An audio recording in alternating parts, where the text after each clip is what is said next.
أحل الله لكم فيه الطعام وحرم عليكم الصيام إذا صعد الخطيب على المنبر أنصتوا أثابكم الله واسمعوا أجابكم الله وأطيعوا رحمكم الله.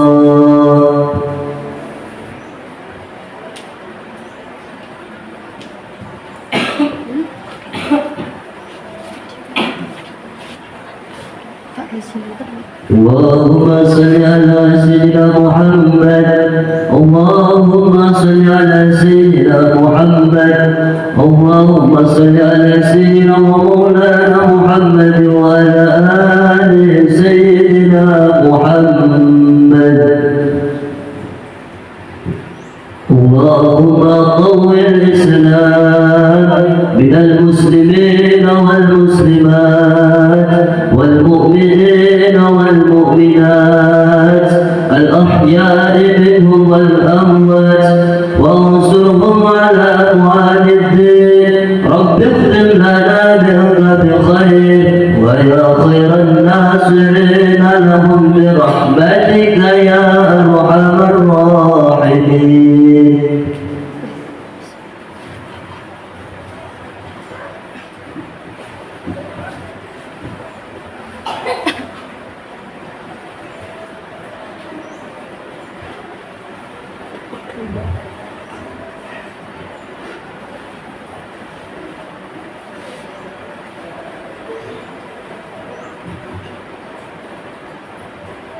Allahu Akbar, Allahu Akbar, Allahu Akbar, Allahu Akbar, Allahu Akbar, Allahu Akbar.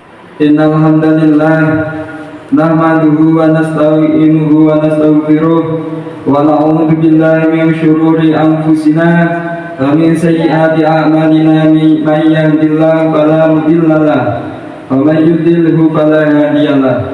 Asyhadu an la ilaha illallah wahdahu la syarika lah. Asyhadu anna Muhammadan abduhu wa rasuluh. Allahumma shalli ala habibina Mustafa wa ala alihi wa ashabihi wa man da'a bida'watihi ila yaumil qiyamah.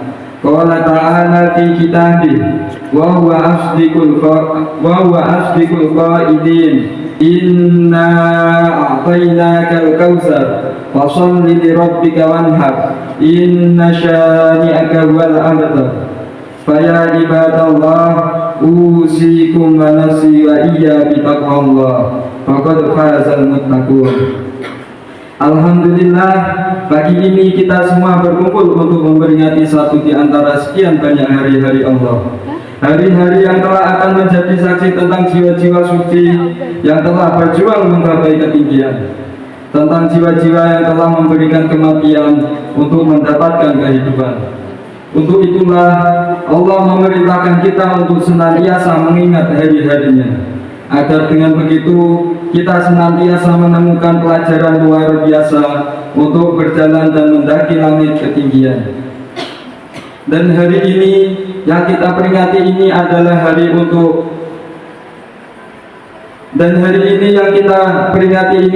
hari ketika seorang manusia besar, seorang Nabi Allah, yaitu Nabi Ibrahim alaihissalam, sedang menapaki jalan terjal untuk menuju ketinggian yang tentunya derajatnya di sisinya, menjalani detik-detik paling menggetarkan dalam kehidupan jiwanya dan dalam segenap gelombang sejarah kemanusiaan.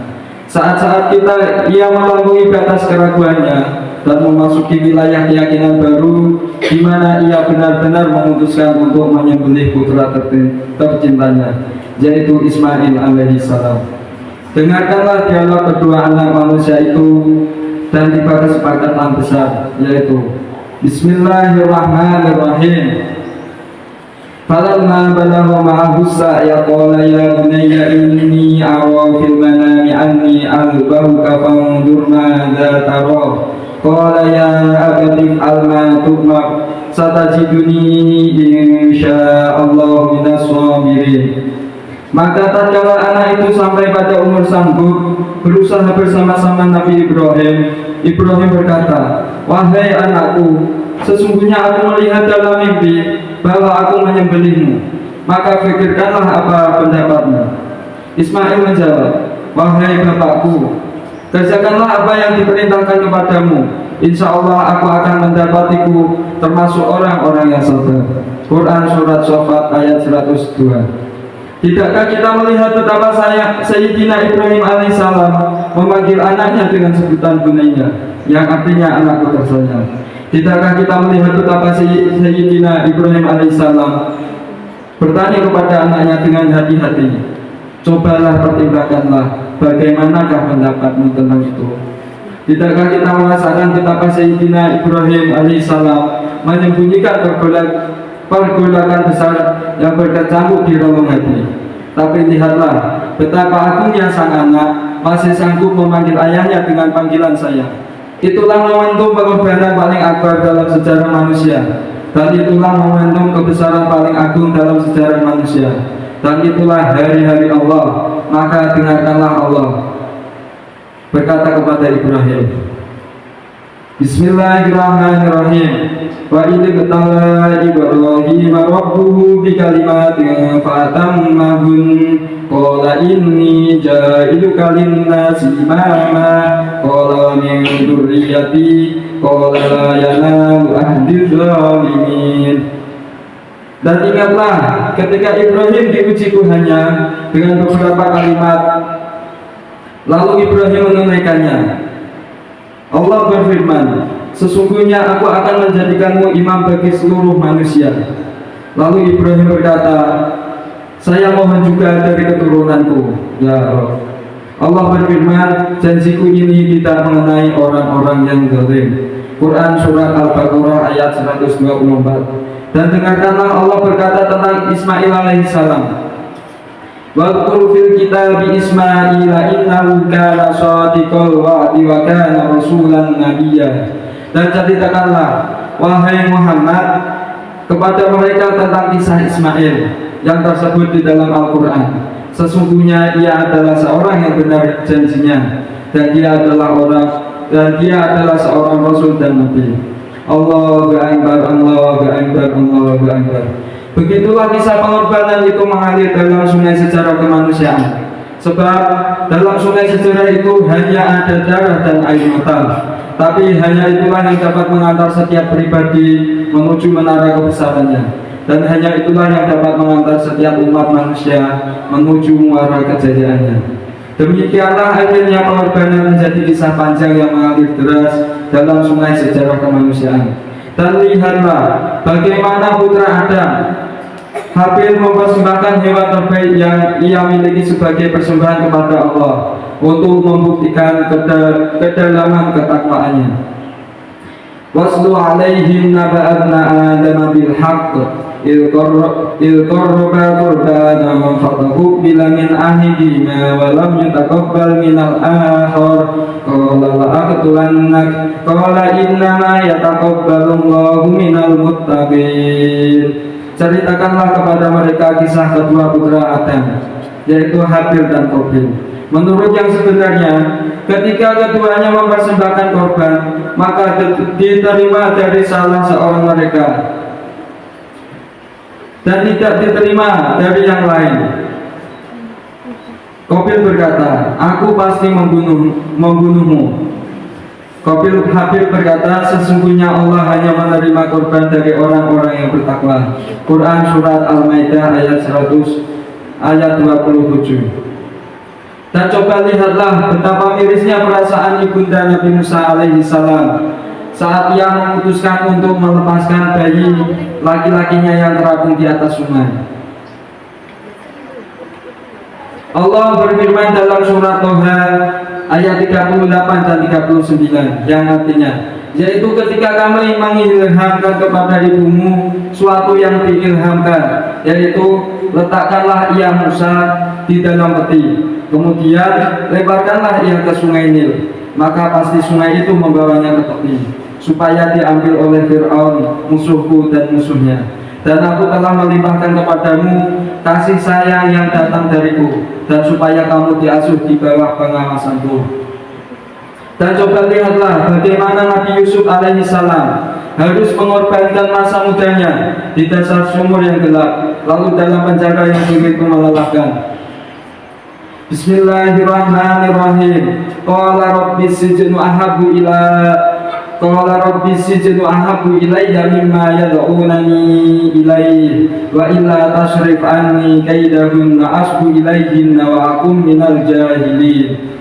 Yusuf berkata, wahai Tuhanku, penjara lebih aku sukai daripada memenuhi ajakan mereka kepadaku, dan jika tidak engkau hindarkan padaku tipu daya mereka, tentu aku akan cenderung untuk memenuhi keinginan mereka, dan tentulah aku termasuk orang-orang yang bodoh. Quran Surat Yusuf ayat 33. Lihatlah bagaimana Nabi Nuh alaihissalam mengorbankan 950 tahun dan masa hidupnya hanya untuk dakwah, dan akhirnya hanya dapat 12 pasang pengikut.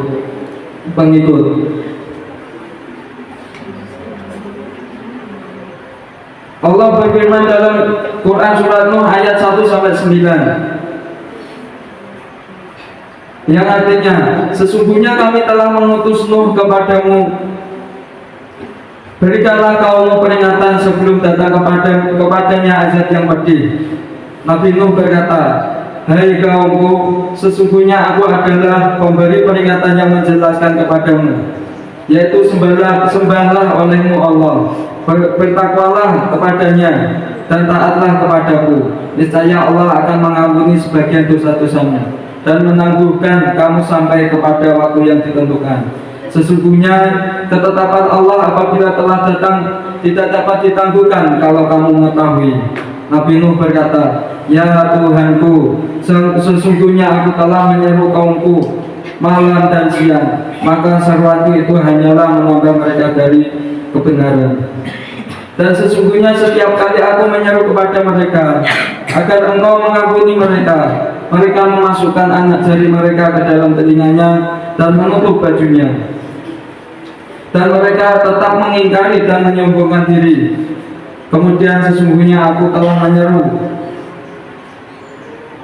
kepada mereka dengan cara terang-terangan. Kemudian sesungguhnya aku menyeru kepada mereka lagi dengan terang-terangan dan dengan diam-diam. Quran Surat Nuh ayat 1-9. Dan lihatlah bagaimana Nabi Musa alaihissalam dan Harun alaihissalam melewati jalan terjal untuk menyampaikan dakwah dan harus menghadapi seorang taghut besar yang mengklaim diri jadi Tuhan, yaitu Fir'aun. Lihatlah bagaimana Ashabul Kahfi harus mengorbankan masa muda dan meninggalkan kota mereka untuk mempertahankan agama mereka dan meminta kenyataan bahwa mereka harus hidup dalam gua. Dan lihatlah bagaimana Nabi kita, Nabi Muhammad SAW harus berkorban demi dakwahnya sepanjang 22 tahun, 2 bulan, dan 22 hari. Lihat pula bagaimana sahabat-sahabat beliau, kaum muhajirin yang harus meninggalkan tanah asalnya, anak istrinya, serta semua harta benda mereka demi mempertahankan melebarkan sayap agama mereka. Lihat pula bagaimana orang-orang Ansor di Madinah yang notabene miskin harus menyambut saudara-saudara mereka, yaitu kaum muhajirin. Maka Allah berkata kepada Nabi Muhammad SAW, wa innaka la'ala khuluqin 'adzim. Dan sesungguhnya kamu benar-benar berbudi pekerti yang agung. Dan Allah berkata kepada kaum muhajirin, lil fuqara'il muhajirin alladziina ukhriju min diyarihim wa amwalihim yabtaghuna fadlan minallahi wa ridwanan wa yansurunallaha wa rasulahu ulaika humus shadiqun. Juga bagi orang fakir yang berhijrah dan diusir dari kampung halaman dan dari harta benda mereka karena mencari karunia dari Allah dan keridhaannya, dan mereka menolong Allah dan Rasulnya, mereka itulah orang-orang yang benar. Quran Surat Al-Hasyr ayat 8. Dan Allah berkata kepada kaum Ansor, yang artinya dan orang-orang yang telah menempati kota Madinah dan telah beriman sebelum kedatangan mereka kaum muhajirin. Mereka mencintai orang-orang yang berhijrah kepada mereka, dan mereka tiada menaruh keinginan dalam hati mereka terhadap apa-apa yang diberikan kepada mereka, dan mereka mengutamakan orang-orang muhajirin atas dirinya sendiri sekalipun mereka dalam kesusahan. Dan siapa yang dipelihara dari kekikiran dirinya, mereka itulah orang-orang yang beruntung. Quran Surat Al-Hasyr ayat 9. Dan tentang mereka semua Allah berfirman, walladzina amanu wa hajaru wa jahadu fi sabilillahi walladzina awaw wa nasaru ulaika humul mu'minuna haqqan lahum maghfiratun wa rizqun karim. Dan orang-orang yang beriman dan berhijrah serta berjihad pada jalan Allah, dan orang-orang yang memberi tempat kediaman dan memberi pertolongan kepada kaum muhajirin, mereka itulah orang-orang yang benar-benar beriman. Mereka memperoleh ampunan dan rezeki yang sangat mulia. Quran Surat Al-Anfal ayat 74. Serta Allah berfirman dalam Quran Surat Al-Fath ayat 29. Bismillahirrahmanirrahim. Muhammadur Rasulullah walladzina ma'ahu asyidda'u 'alal kuffari ruhama'u bainahum tarahum ruk'an sujjadan yabtaghuna fadlan minallahi wa ridwana simahum fi wujuhihim min atharis sujud dzalika masalahum fit Taurah Dzalika masaluhum fit Taurah wa masaluhum fil Injil kazar'in akhraja syat'ahu wa fa'azarahu fastawa 'ala suqihi yujibu zurra'a yaghidhu bihil kuffar wa'adallahu alladhina amanu wa 'amilus salihati minhum maghfiratan wa ajran 'azima. Yang artinya Muhammad adalah utusan Allah, dan orang-orang yang bersama dengan dia adalah keras terhadap orang-orang kafir, tetapi berkasih sayang sesama mereka. Kamu lihat mereka rukuk dan sujud mencari karunia Allah dan keridhaan Allah. Tanda-tanda mereka nampak pada muka mereka pada bekas sujud. Demikianlah sifat-sifat mereka dalam Taurat dan sifat-sifat mereka dalam Injil, yaitu seperti tanaman yang mengeluarkan tunasnya, maka tunas itu menjadikan tanaman itu kuat, lalu menjadi besarlah dia dan tegak lurus di atas pokoknya. Tanaman itu menyenangkan hati penanam-penanamnya, karena Allah hendak menjengkelkan hati orang-orang kafir. Allah menjanjikan kepada orang-orang yang beriman dan mengerjakan amal yang soleh di antara mereka ampunan dan pahala yang besar. Allahu Akbar, Allahu Akbar, Allahu Akbar. Dalam jiwa kita mungkin tersimpan satu pertanyaan. Mengapa sungai sejarah kemanusiaan selalu harus dialiri oleh darah dan air mata? Mengapa kita harus selalu berkorban? Tidak bisakah Allah Subhanahu wa Ta'ala menjadikan hidup ini tenang, di mana manusia hanya menyembahnya, di mana manusia hanya punya satu agama, di mana manusia tidak berbeda dalam pikiran, jiwa, dan watak, di mana dunia ini menjelma taman kehidupan yang indah. Allah mengetahui dengan baik bahwa setiap manusia menyimpan pertanyaan itu di dalam hatinya. Sama seperti Allah juga mengetahui bahwa Ia bisa melakukan semua itu. Ia bisa membuat manusia hidup dengan damai, hanya satu agama, tanpa pertentangan di antara mereka, tanpa konflik, tanpa darah dan air mata, di mana hanya ada kegembiraan, di mana hanya ada cinta, di mana hanya ada lagu-lagu kehidupan yang indah. Maka dengarkanlah Allah Subhanahu wa Ta'ala berfirman, walau sya'allahu laja'alakum ummatan wahidah. Sekiranya Allah menghendaki, niscaya kamu dijadikannya satu umat saja. Quran Surat Al-Maidah ayat 48. Begitulah akhirnya Allah mempertemukan kita dengan hakikat ini, yaitu hakikat hidup sepenuhnya hanyalah ujian, dan bahwa hanya ada satu kata kunci dalam setiap ujian. Duri-duri di sepanjang jalan kehidupan ini harus dilalui dengan penuh pertanggungjawaban. Simaklah firman Allah Subhanahu wa taala. Bismillahirrahmanirrahim. Alladzi khalaqal mauta wal hayata liyabluwakum ayyukum ahsanu amala wa huwal azizul ghafur.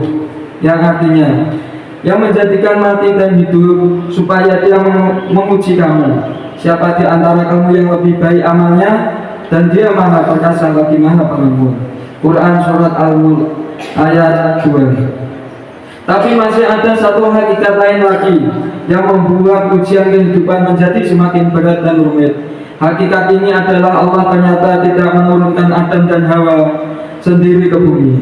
Allah menurunkan mereka berdua bersama iblis yang akan menyesatkan Adam beserta segenap anak cucunya hingga hari kiamat nanti.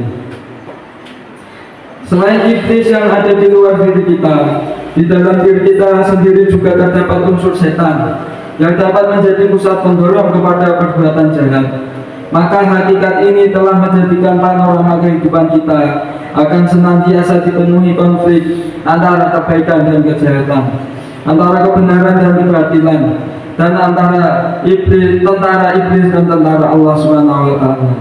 Di sini tidak ada pilihan untuk memihak, dan karenanya setiap orang harus berkorban, sebab setiap orang pasti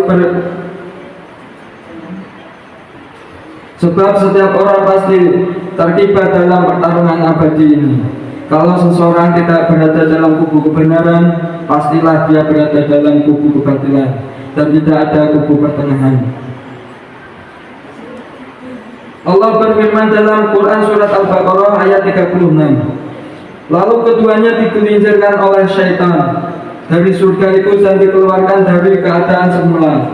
Dan kami berfirman, turunkanlah kamu, sebagian kamu menjadi musuh bagi yang lain, dan bagi kamu ada tempat kediaman di bumi dan kesenangan hidup sampai waktu yang ditentukan. Demikianlah kedua akibat tersebut menjadikan pengorbanan sebagai keniscayaan hidup, dan hanya ada satu hal yang kelak akan memutuskan siklus pengorbanan yang begitu melalaikan manusia, yaitu kematian. Ya, hanya itu yang akan membedakan kita dari pengorbanan. Allahu Akbar, Allahu Akbar, Allahu Akbar. Kalau pengorbanan telah melekat begitu kuat dalam tabiat kehidupan, maka begitulah pengorbanan menjadi wajah abadi bagi iman. Sebab Allah Subhanahu wa taala hendak memenangkan agamanya dengan usaha-usaha manusia yang semaksimal mungkin. Marilah kita menyimak dialog antara Sa'ad bin Abi Waqqas dengan Rasulullah SAW. Dan Sa'ad bin Abi Waqqas berkata, "Wahai Rasulullah, siapakah yang mendapat cobaan paling berat?" Rasulullah pun menjawab, "Para nabi." Lalu yang paling menyamai kualitas nabi, dan seseorang akan diuji dengan sesuai kemampuannya. Jika di dalam keagamaan terdapat kekuatan, maka cobaannya akan semakin keras. Dan jika ada kelemahan dalam agamanya, ia hanya akan diuji sesuai dengan kadar keagamaannya itu. Maka cobaan itu tidak akan pernah meninggalkan seseorang hamba, hingga ia membiarkan hamba itu berjalan di muka bumi tanpa sedikit pun dosa. Jadi riwayat Ibnu Najah dari Sa'ad bin Abi Waqqas. Begitu saudara-saudaraku, pengorbanan menjadi harga mati bagi iman, di mana geliat imanmu hanya akan terlihat pada sebanyak engkau berkorban, pada sebanyak apa engkau memberi, pada sebanyak apa engkau lelah, pada sebanyak apa engkau menangis. Dan puncak dari segalanya adalah saat di mana engkau menyerahkan harta dan jiwamu sebagai persembahan total kepada Allah Subhanahu wa taala. Maka bertanyalah kepada diri sendiri, sudah berapa banyak yang engkau berikan? Sudah berapa banyak engkau meneteskan air mata? Sudah berapa banyak engkau lelah? Sudah berapa banyak? Sudah berapa banyak? Begitulah saudara-saudaraku, pengorbanan menjadi harga mati bagi kemenangan. Setiap mimpi kemenangan dan kejayaan selalu diawali dengan kisah panjang pengorbanan. Maka Nabi Ibrahim dinobatkan sebagai pemimpin para umat manusia setelah ia menyelesaikan kisah pengorbanannya yang begitu panjang dan begitu mengharu-biru. Dan Rasulullah SAW mencapai kemenangan akhirnya setelah melalui masa-masa pengorbanan yang penuh dengan darah dan air mata. Allahu Akbar, Allahu Akbar, Allahu Akbar. Para nabi dan sahabat-sahabatnya telah menggariskan jalan kemenangan itu bagi kita, bahwa harga yang harus dibayar untuk itu adalah pengorbanan. Dan kita kaum muslimin yang yakini terpuruk dalam semua bidang kehidupan, kalah dalam semua medan tempur, dan harus rela untuk hanya berada di pinggiran sejarah. Sebab Imam Malik mengatakan, generasi terakhir umat tidak akan menjadi baik kecuali dengan apa yang telah menjadikan generasi pertama baik. Seorang sastrawan muslim, Mustafa Shadiq Al-Rafi, mengatakan, sesungguhnya kemenangan dalam pertarungan hidup tidak diperoleh dengan harta, kekayaan, dan kesenangan, tetapi dari perjuangan keras, ketegaran, dan kesabaran. Dan bahwa kemajuan manusia tidaklah diperjualbelikan, tetapi sesuatu yang kita cabut dengan paksa dari peristiwa-peristiwa kehidupan dengan kekuatan karakter yang dapat mengalahkan krisis dan tiada dimatikan oleh krisis. Inilah jalan kembali itu, saat dimana cita-cita menuju ketinggian menguasai segenap pikiran dan jiwamu, saat dimana engkau melepaskan ikatan jiwamu dengan dunia dan engkau mulai terbang ke angkasa luas, saat engkau menemukan sang iman telah memberimu gelora kekuatan jiwa yang dahsyat, maka engkau mulai bergerak bersama agama ini dan untuk agama ini. Maka engkau duduk termenung lama untuk melahirkan gagasan besar demi agama ini. Maka engkau marah dan sedih dan benci dan gembira hanya karena dan untuk agamamu. Maka tak ada satu detik pun dari waktumu yang berlalu begitu saja tanpa engkau peroleh dari bekerja. Maka tak ada satu detik pun dari waktumu yang berlalu begitu saja tanpa engkau gunakan untuk agama ini. Maka semua harta yang engkau peroleh dari bekerja dan berdagang atau lainnya tak engkau gunakan kecuali untuk agama ini. Maka engkau terus bekerja, memberi dan memeras seluruh tenaga fisikmu untuk agama ini. Itulah manusia-manusia yang dibutuhkan Islam saat ini. Manusia-manusia yang memiliki semua syarat untuk menciptakan peristiwa dan mengukir sejarahnya dengan tangannya sendiri. Ciri keislaman yang dapat menyiari kehidupan, tekad yang selalu dapat mengalahkan krisis, akhlak yang selalu dapat mengalahkan godaan, dan manusia-manusia besar selalu hadir di tengah krisis, dan setiap krisis besar dalam sejarah sebuah masyarakat atau bangsa pada mulanya selalu diselesaikan oleh sentuhan tangan dingin. Dan begitulah pengorbanan menjadi bukti kebesaran manusia-manusia besar itu. Dan begitulah pengorbanan menjadi bibit kebesaran manusia-manusia muslim. Wahai saudara-saudaraku, maka berjanjilah kepada dirimu sendiri untuk melakukan itu. Buatlah perjanjian sekali lagi dengan Allah Subhanahu wa Ta'ala, bahwa segenap hidup dan matimu, segenap jiwa dan pikiranmu, segenap harta dan waktumu telah engkau jual kepada Allah Subhanahu wa Ta'ala, yang akan dibayarkan kelak dengan surga. Amin ya rabbal alamin. Dan Allah berfirman dalam Quran surat At-Taubah ayat 111, yang artinya, sesungguhnya Allah telah membeli dari orang-orang mukmin diri dan harta mereka dengan memberikan surga untuk mereka. Mereka berperang pada jalan Allah, lalu mereka membunuh atau terbunuh. Itu telah menjadi janji yang benar dari Allah di dalam Taurat, Injil, dan Al-Quran. Dan siapakah yang lebih menempati janjinya selain Allah? maka bergembiralah dengan jual beli yang telah engkau lakukan itu, dan itulah kemenangan yang besar. Akhirnya, marilah kita berdoa semoga Allah Subhanahu wa Ta'ala memberikan kesabaran, kekuatan, kekompakan, serta kemungkinan kita berperan penting dalam upaya menegakkan dan memperjuangkan negara khalifah. Allahumma ya syahidi kulli najwa wa mawdi'a kulli syakwa wa alim kulli khafiyah wa muntaha kulli hajah. Allahumma ja'alni ahsyaka ka'anni arak wa as'idni bitaqwak wa la taskini bimaksiatik wa khirli fi qada'ik wa barik li fi qadrik hatta la ahabbu ma akharta wa la ta'khir ma ajalta. Allahumma ma akhafu fa'afini wa ma a'zamu faqini wa fi nafsi wa dini fahrusni wa fi rizki wa barik li wa fi a'yunin nasi fa'adzamni wa min syarril jinni wal insi fasallamani wa bi amali fala tabtalani wa bi ni'amika fala taslubni wa ila ghayrika fala takilni. Ilahi ila man taqlini ila qarib fayaqta'uni am ila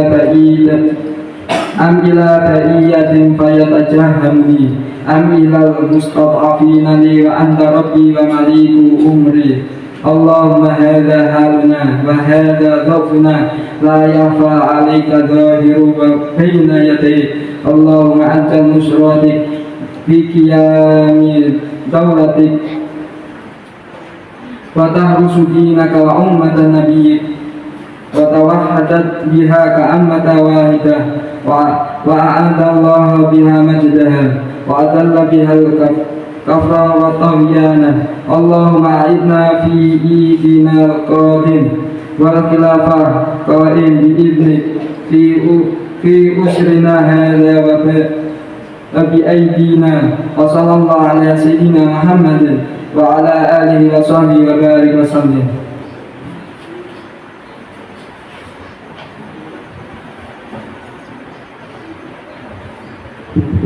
Allahumma salli wa sallim wa zid wa an'im wa tafaddal wa barik bi jalalika wa kamalika ala sayyidil ibalik wa ashrafi ibadika sayyidil arif wal ajab والإمام الطيبة والحرم سيدنا وحبيبنا وشفينا ومولانا محمد وعلى آله وصحبه وسلم.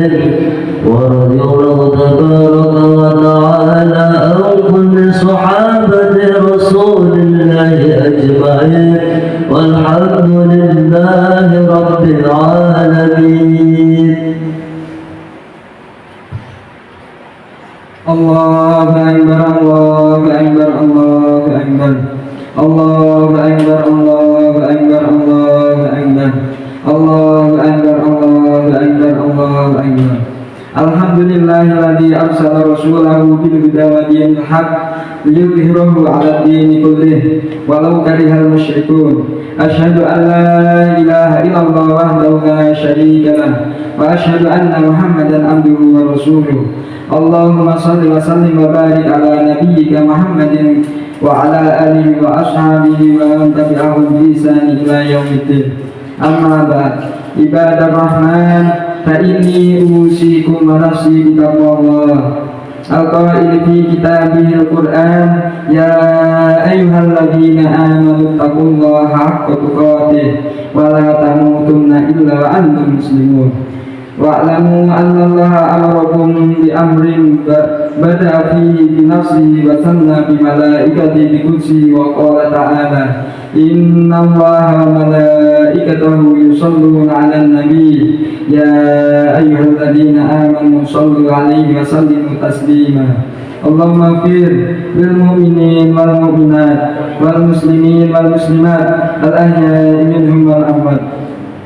اللهم أعز الإسلام والمسلمين وأذل الشرك والمشركين وانصر عبادك الموحدين وانصر من نصر الدين واخذل من حضر المسلمين ودمر أعداء الدين وأمر كلمتك إلى يوم الدين اللهم ارفع عنا البلاء والوباء والزلازل والمحن وسوء الفتن والمحن ما ظهر منها وما بطن عن بلدنا إندونيسيا خاصة وسائر البلدان المسلمين آمين يا رب العالمين ربنا آتنا في الدنيا حسنة وفي الآخرة حسنة وقنا عذاب النار ربنا ظلمنا أنفسنا وإن لم تغفر لنا وترحمنا لنكونن من الخاسرين عباد الله إن الله يأمر بالعدل والإحسان وإيتاء ذي القربى وينهى عن الفحشاء والمنكر والبغي يعظكم لعلكم تذكرون